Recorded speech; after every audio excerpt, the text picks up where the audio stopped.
magkaklase kami, elementary. Pero hindi kami ganun ka-close. Magkaano lang kami. Magkaklase lang. Tagal din ulit kami nagkita nung nagkita kami. 2018. Nasa lubong ko lang. Sa lubong. Naalala ko yun na siya yung schoolmate ng elementary. Nung nakita ko hindi ko na makakalimutan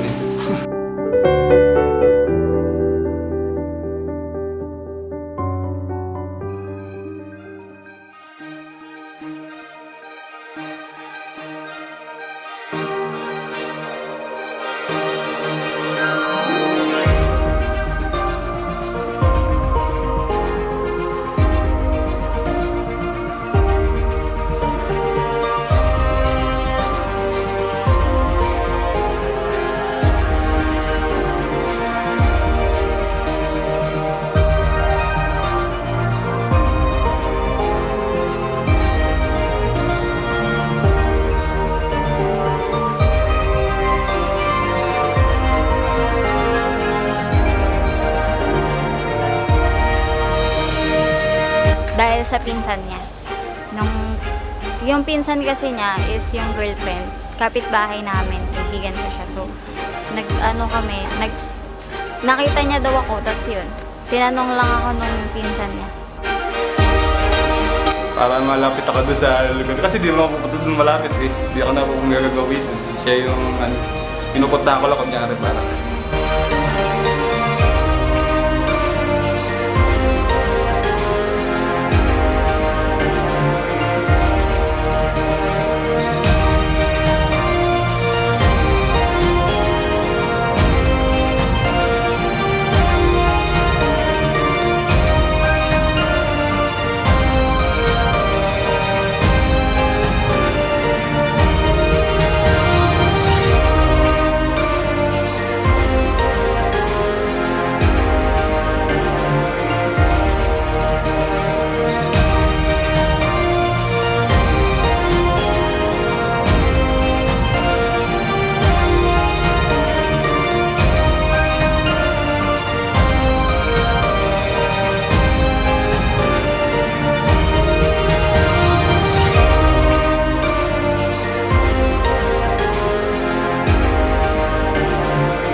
Sa effort dun sa pagtsatsaga kasi syempre hindi naman ganun kadaling makisama din sa akin kasi may toyo-toyo din ako. So kahit naman noon pa, alam naman natin na tayo na yung tayo na in the future.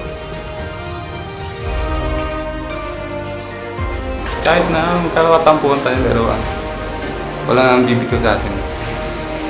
Tayo pa rin.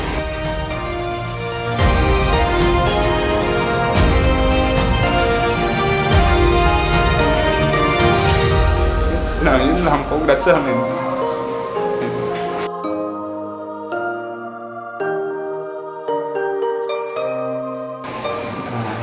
Mahal na mahal kita.